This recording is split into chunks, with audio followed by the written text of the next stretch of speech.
Regreso para el último bloque de la noche. Aunque todavía está en fase de prueba, en Coahuila se implementó un sistema de videovigilancia masiva con identificación de rostros. Según diversos estudios, estos sistemas tienen un alto porcentaje de fallas, en especial con mujeres, jóvenes, adultos mayores, personas no blancas y personas transgénero o no binarias. En el caso de Coahuila, además, no hay un marco legal, ni tampoco transparencia, ni regulación que garantice la seguridad de los datos, la privacidad, el derecho a la privacidad de las personas. Veamos el contexto. Coahuila es el primer estado del país en implementar un sistema de videovigilancia masiva que identifica los rostros de las personas. Desde que inició su administración, el priista Miguel Riquelme aseguró que no volverían los índices de violencia heredados de los gobiernos de Humberto y Rubén Moreira. Tras un viaje a China en abril de 2019, anunció la implementación de este sistema en 370 puntos de 11 ciudades del estado. Se compraron por adjudicación directa 1,281 cámaras, un tercio de ellas con capacidad de reconocimiento facial. Dahua, la empresa proveedora, está boletinada por el Departamento de Comercio de Estados Unidos por su participación en tareas irregulares de vigilancia. Los rostros identificados por el sistema son almacenados y procesados para luego compararse con perfiles ya identificados. Si se detecta una coincidencia, se emite una alerta policial. El gobernador ha asegurado que el sistema puede distinguir a personas incluso con cubrebocas o pasamontañas. De acuerdo con una investigación de Quinto Elemento Lab, aunque ya está en operación en fase de prueba, no hay un ordenamiento legal que asegure el correcto tratamiento de los datos personales que son recolectados. La Red en Defensa de los Derechos Digitales alertó que el sistema es discrecional, es decir, no hay un marco normativo para registrar y almacenar los rostros captados, ni un mecanismo de rendición de cuentas o regulación contra posibles abusos. Además, el gobierno de Coahuila reservó la información sobre la contratación y operación del sistema. Punto y contrapunto. Bueno, tercer y último tema a discutir esta noche. A ver, empiezo contigo, Veloz, que también a ti te interesan los temas de derechos digitales. ¿Cómo ves lo que están promoviendo allá en Coahuila? Ya decíamos que al principio del programa, que la Red en Defensa de los Derechos Digitales está prácticamente diciendo que es la peor medida posible, digamos, para la privacidad de las personas. Quien defiende este tema dice, bueno, vamos a reducir la criminalidad, así ocurre en otros lados. ¿Cómo lo ves? Muy de vigilar y castigar, como decía Foucault un poco, ¿no? A mí me recordó a eso, pero además es justo lo que estamos en el discurso dispuestos a sacrificar. Digamos, yo estaba viendo que había algunas personas que estaban diciendo, bueno, no me parece tan mal, y creo que además eso tiene que ver, si lo conectamos con el bloque pasado, con el tema de lo que sienten que es la seguridad, lo que decía Ana de la postura sobre las drogas que tiene el Partido Acción Nacional, y viene de eso. Recordemos la plataforma que tenía Calderón, que se llama Plataforma México, que decía que iba a tener las características biométricas de las personas, que además fue cuando García Luna, no sé si se acuerdan, hizo todas estas compras de drones, de sistemas que nunca supimos de dónde salieron y dónde estaban, para acosar periodistas, para seguir activistas, que lo puso todo bajo el lema de seguridad nacional y que no podíamos saber en qué se había gastado el dinero ni cuántas cosas había comprado. Que Gómez Mont salió a decir, no, es que este programa es maravilloso porque todos vamos a tener una cédula y todos nos van a decir nuestras características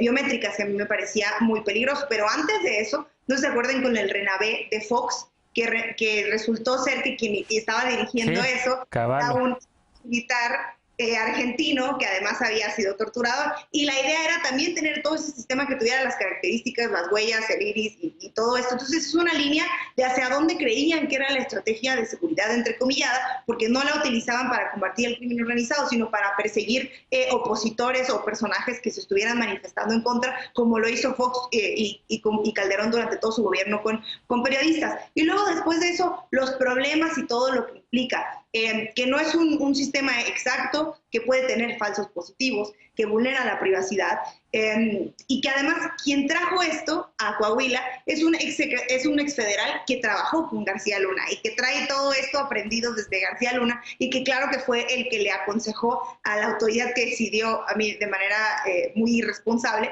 autorizar esto. Y luego, al último, es dónde estamos en este momento y si se permite o se debería de permitir.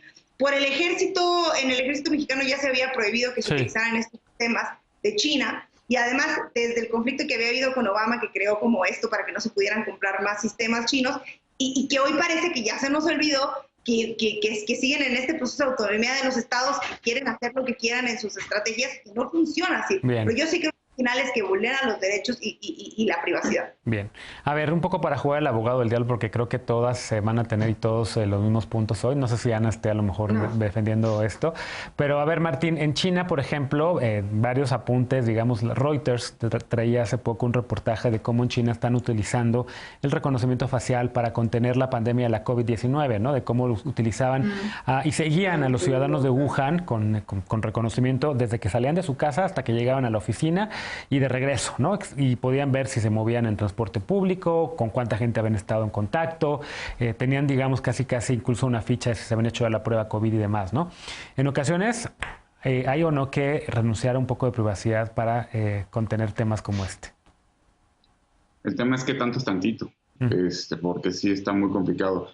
Y no es un tema nuevo, lleva rondando en el debate público mundial hace mucho tiempo, y cuando empezó la pandemia, se acordaban de un artículo muy bueno, una columna que sacó Bill Chung-han, el filósofo norcoreano, que decía precisamente eso: ante la disyuntiva de escoger entre proteger nuestra salud o dotarle al Estado una serie de datos privados, los seres humanos en la pandemia pues estamos tendiendo a escoger lo primero. Por lo menos él estaba hablando de los casos asiáticos, que efectivamente pues hicieron con la tecnología maravillas para la pandemia, pero quién sabe qué van a hacer con esos datos, porque hay un riesgo enorme del uso de datos biométricos. Simplemente con tener tu iris pueden saber qué enfermedades tienes, con saber, obviamente donde están localizando, pues saben exactamente los patrones de tu conducta, esos datos tienen valor, tienes derecho a todo eso. Entonces sí es algo bien complicado, o sea, no creo que sea blanco y negro, porque también pues sí tiene beneficios. O sea, pues ahorita en Wuhan creo que ya ni siquiera hay un caso, creo que hubo un rebote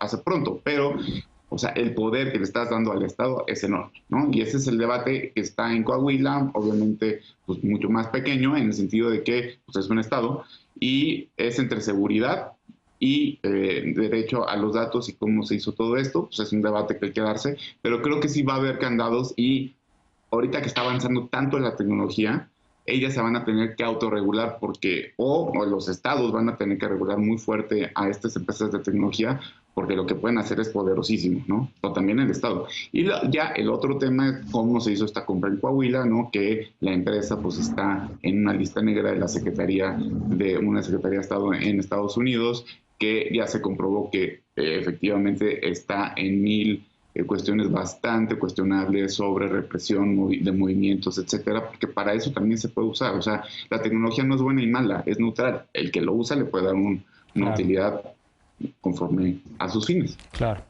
A ver, ¿cómo lo ves, Ana? Yo preguntabas que si a lo mejor tú lo ibas a defender o no como una estrategia para contener la delincuencia, pero a ver qué opinas.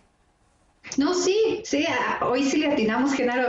La verdad es que a mí me gusta. Es decir, ven el lado negativo, siempre súper pesimistas mis compañeros y compañeras, pero a ver, yo no creo que esté o sea, que esté mal, no creo que esté bien que luego intentemos crucificar a un gobernador que está innovando, así como lo hicieron con Alfaro, le haya salido bien o no, porque se lo arruinaron desde el gobierno federal.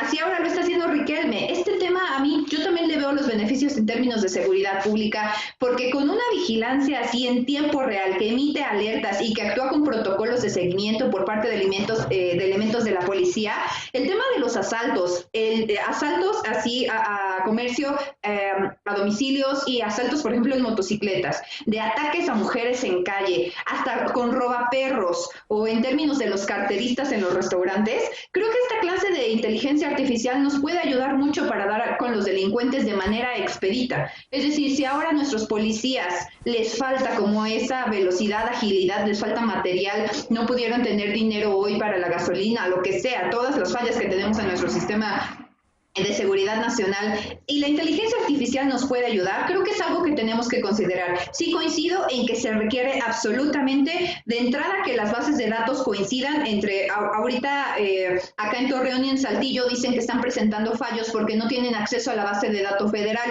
probablemente no se los den, pero entonces si esto se regulara en términos pues nacionales, creo que entonces los estados podrían compaginar la información que tienen de los delincuentes que tienen registrados en un estado, en estados vecinos. Eso también aquí en la Ciudad de México podría funcionar, porque en Cuauhtémoc sufrimos mucho con las colonias que son vecinas de Venustiano Carranza, de GAM, es decir, de zonas pesadas que hoy podrían controlarse con esta clase de inteligencia artificial. Entonces, si vemos lo bueno, más allá de todo lo malo que mis compañeros y compañeras ya mencionaron, entonces tenemos que fundamentar el tema del marco legal. Creo que sí, ahí comparto con ellos, pero no podemos, como lo hace la Cuarta Transformación, decir que no de tajo y destruir algo que tiene en esencia cosas muy buenas, solamente porque tiene algunas fallas y tiene aún la posibilidad de mejorarse. Entonces, fundamentando el marco legal desde nivel municipal hasta nivel nacional, creo que los centros de control, comando y cómputo como los que funcionan en Torreón y en Saltillo podrían ser realmente algo muy bueno en términos de seguridad pública y en todo caso metiéndole candados para cuidar la identidad de las personas. Estoy segurísimo que Jorge está completamente de acuerdo contigo. Muchas formas de llamar a un autoritario, pero nunca que le digan innovador. Seguramente cuando inventaron el tehuacanazo o los toques dijeron lo mismo. Y discrepo abiertamente, y a ver, permíteme bajar el valor un poco porque Coahuila es un estado cercano a mi corazón porque doy clases ahí con familiares de personas desaparecidas. Sí. Y hay que poner esto de dónde viene Coahuila. Coahuila viene de una etapa de terror con los Zetas fortísima y desastrosa, Piedras Negras, utilización de prisiones para que los Zetas operen, etcétera, etcétera, etcétera. Entonces, uno podría entender que esta demanda de seguridad podría incluso encontrar respaldo mayoritario en la población. Sin embargo, me parece, y aquí el primer punto es, estas cosas no funcionan, tienen un índice de falla. Y en segundo lugar, y creo que Estefanía lo apuntaba muy bien, el riesgo en el que pones, y que China probablemente no tiene ese riesgo, el riesgo en el que pones el abrir este tipo de sistemas cuando hay tantos niveles de corrupción y de cooperación e incluso de movilidad entre policías, militares, con las organizaciones criminales, ¿no? Guillermo Trejo, en un librazo que lo recomiendo muchísimo, Votes, Drugs and Violence, les llama a los expertos en violencia, independientemente de si estén un día en la policía y al otro día en una organización criminal. Es decir, el riesgo que puedes generar que las organizaciones criminales tengan acceso a esta tecnología me parece de verdad preocupante, ¿no? Y hay reportes incluso de secuestros de ingenieros para habilitar sistemas de comunicación para organizaciones criminales, ¿no? Imagínense dar el acceso a esto. Entonces me parece que si quieres un falso dilema entre seguridad y ceder derechos, porque la medida no sirve y creo que sí dejas mucho en juego en el contexto particular de fragilidad en el que operan las instituciones policiales en México, ¿no? Así es. A ver, nos queda todavía un poquitito de tiempo, como un minutote y medio, casi dos. Entonces, a ver, veloz y después regreso contigo, Ana, si quieres, por hacer el último punto del programa. Adelante. Sí, creo que desde cuando se inició la discusión con la Plataforma México, ese era el discurso, ¿no? Una manera de innovar que siempre ha traído en términos de traer tecnología y cambio, pero Martín decía, la tecnología no es mala ni buena y ponían el caso de COVID. Pero es que no estamos hablando de eso, estamos hablando de un tema de seguridad. O sea, esto se está implementando para eso y al final justo el tema es que puede no funcionar, pero además que estaban pensando que a lo mejor se podía fusionar con el INE. Entonces al final tienen absolutamente todos tus datos y a mí lo que me parece complicado es que no estamos hablando de un sistema para el iris para ver de qué enfermedad tienes. Estamos hablando de algo que se está utilizando para identificar supuestos criminales, ¿no? Claro. Y finalmente, Ana. Que yo creo que cómo van a saber si funciona o no si de entrada no se prueba. Entonces yo felicito al gobernador Miguel Ángel Riquelme porque está explorando nuevas maneras de inteligencia artificial en pro de la seguridad nacional y pues nada más hay que meterle los frenos que se requieran, pero para eso se supone que están los diputados y diputadas de allá y si allá funciona, ¿por qué no expandirlo? A mí me gustaba mucho lo de la Iniciativa México y que se afilia y que se uniera con lo del INE. A mí se me hacía más maravilloso porque yo defiendo al INE, entonces pues no hay. Martín, tienes todavía tiempo. No, a veces no, nada más una cosa, lo del IRIS lo dije, o sea, si esa información llega al Estado, pues el Estado puede saber cuándo te vas a enfermar y de qué te vas a enfermar, o sea, y eso se me hace malo, o sea, creo que es una cuestión también de seguridad. Y la otra, o sea, la tecnología no es buena ni mala, pero también nos pueden espiar con esto, o sea, tú dices muchas veces, o sea, entonces creo que sí hay o sea, se tienen que poner candados porque es inevitable que esto va a seguir sucediendo, ¿no? Y cada vez va a haber más clamor porque la tecnología haga muchísimo más cosas y cada vez, pues, lo decía también Harari, estoy citando muchas cosas, pues nos vamos a volver menos humanos. ¿Cuánto lees? Qué bárbaro. Perdón, Estefanía, oye, perdón, Estefanía, que cité 2 veces. A ver, Oiga. Ana. Pero aquí todos están muy preocupados por sus datos y lo que sea, y todos aquí subieron sus fotos de viejitos con la aplicación esa también china, y no con eso también nos robaron toda nuestra información de aquí hasta quién sabe cuántas generaciones. Ah, yo sí, caray. Entregamos esa información de manera involuntaria, y qué mejor, si esta clase de inteligencia artificial sirve para tener mejores calles seguras y protegidas, pues oigan, hay que intentar. Sí, yo la verdad no puedo decir nada porque sí, yo, ¿qué te digo, amiga? Sí caí. Pero bueno, hacemos una pausa y al regresar, a despedirnos de las y los panelistas de la noche y con la paparrucha. No te vayas.